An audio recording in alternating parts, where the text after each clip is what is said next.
காற்று பிராணம். காற்று என்பது பூமியின் வளிமண்டலம்.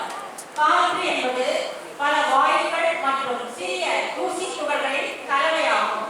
இது சுமார் 78% நைட்ரஜன், 21% ஆக்சிஜன், 0.9% ஆர்கன் மற்றும் 0.1% பிற வாயுக்களால் ஆனது.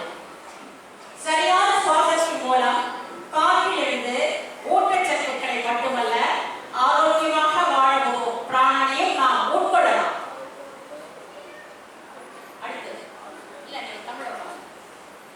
காற்று. இந்திய சுவாச கலையான பிராணாயாமம் பரு உடலுக்கும் சக்தி உடலுக்கும் ஏராளமான காற்று பிராணனை பெற பயன்படுகிறது. இவங்க சாப்பிடாம உட்காந்துருப்பாங்க, சாப்பிட உட்காந்துருப்பாங்க, இந்த பிராணம் எடுத்துட்டு. ஆனா அவங்க வேலை செய்ய முடியுமா? வேலை செய்ய முடியாது. வேலை செய்ய காற்று நமக்கு தேவைப்படுது.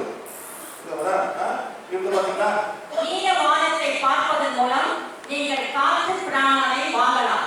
மேலும் வெள்ளை மின்னல்கள் விரல் வேகமாக நகர்வதை நம்ம பார்க்கலாம். அது காலை மேல போய் பாருங்க, அப்படியே பாருங்களேன். இந்த ப்ளூ ஸ்டார் அப்படியே ஒரு சில்வர் அப்படியே நவுந்து பாருங்க. பாத்தீங்கன்னா அது ஏப்ரான், அது இந்த முன்னுக்கு நிக்குது, ஃபுல்லா போகும் ஏப்ரான். அப்படியே போகும், ஒரு மாதிரி லைட்டா சில்வர் கலர் மாதிரி போயிட்டு இருக்கும். அது கண்ணு கொலர், அதான் ஏப்ரான். இந்த காற்று பிராணனை பெற்று அதனுடன் இசைந்திருப்பதன் மூலம் யோகிகள் பல நாட்கள் உணவின்றி இருந்தார்கள். அப்படி சாப்பிடவே இல்லாம இந்த காற்றை சுவாசிச்சுட்டே அவங்க ரொம்ப நாள் உயிரோட இருக்காங்க. ஆனா அவங்க வேலை செய்ய முடியுமா? வேலை செய்ய முடியாது. உயிர் வாழலாம். உயிர் வாழலாம். ஆனா வேலை செய்ய முடியுமா? வேலை செய்ய முடியாது. விவசாய ஆய்வு இந்த மாதிரி வச்சுக்கிட்டே முடியாது. சாப்பிட எல்லாம் தேவைப்படுது. நெக்ஸ்ட் பிராணன் உடற்பயிற்சி செய்யும் பொழுது உடற்பயிற்சிகள் சக்கரங்களை செயல்படுத்தி பிராணனை உருவாக்குகிறது. உடற்பயிற்சி சக்கரம் செய்யறதுனால எல்லா சக்கரமும் ஆக்டிவேஷன் ஆகும் அப்படிங்கிறாங்க. இந்த மாதிரி குழந்தைங்க எக்ஸசைஸ் பண்றது, ஓடி ஆடி பண்றது விஷயங்கள், ஜாகிங், வாக்கிங், யோகா எல்லாமே செய்யலாம். அடுத்தது மாசுபடுத்தும் பொருட்களை தவிர்க்கவும். ஊதுபத்திகள், கற்பூரம், கடுமையான மனம் வீசும் ரசாயன வாசனை திரவியங்கள், காற்று சுத்திகரிப்பான்கள், ஆல்கஹால் கொண்ட துப்புரவு பொருட்கள் அதிகமாக எரிப்பதை தவிர்க்கவும். உங்கள் சொந்த பிராணனை உருவாக்குங்கள். சுவாசம். நமக்கு நாமே பிராணசக்தி எப்படி ஜாஸ்தி பண்ணிக்கிறது அப்படிங்கறத இந்த மாதிரி நம்ம வயிறு கிடையாமலும் வயிறு கை வைங்க, மூச்சு எடுத்து வயிறு வரும், மூச்சு எடுங்க, மூச்சு விடுங்க, மூச்சு எடுங்க, மூச்சு விடுங்க. நாங்க சுரண்டி மேல பாருங்க, இன்னும் நல்லா இருக்கும்.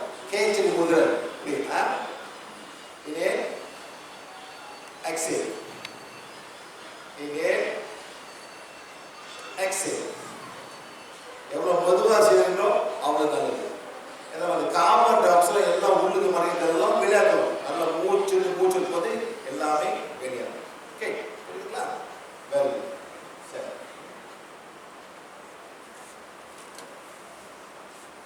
சரி, நெக்ஸ்ட் வந்து பேலன்ஸ் பிரீதிங். எப்படின்னா நான் ரைட் ஹேண்டர், நான் வந்து இப்படி லெஃப்ட் ஹேண்ட்னா லெஃப்ட் ஹேண்ட் போடுங்க, லெஃப்ட் கை விடுங்க, நான் ரைட் ஹேண்ட். ஓகே, நல்லா செய்யும்போது மெதுவா ஆழமா மூச்சு எடுக்கணும். நாக்க சுரண்டி மேலே தொடுங்க. கேச்செடி முதிரை. ஓகே, இன்ஹேல், 2 3 கொஞ்சம் வெயிட் பண்ணுங்க. எக்ஸேல், இன்ஹேல், மெதுவா செய்யுங்க. 2 3 கொஞ்சம் வெயிட் பண்ணிட்டு பாருங்க. Exhale, inhale, exhale. ரொம்ப இல்ல சார், 1 minute enough. Morning and evening.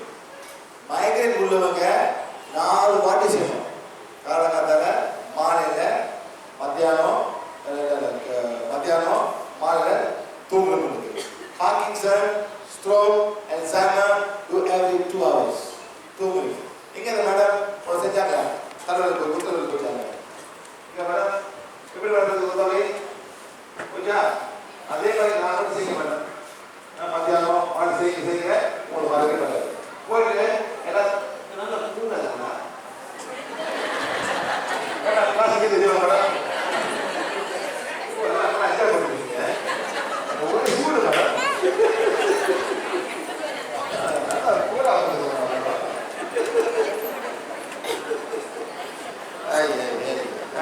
ஏன்னா அது மாதிரி செய்யுங்க மேடம். Don't worry. இதை போய் எல்லாரும் கற்றுக் கொடுங்க ப்ளீஸ் மேடம், கற்றுக் கொடுங்க. எவ்வளோ கற்றுனா அவ்வளோ உங்களுக்கு நல்லது வரும். நல்ல கருவாடி கிரியேட் பண்ணுவீங்க. ரொம்ப கஷ்டம்.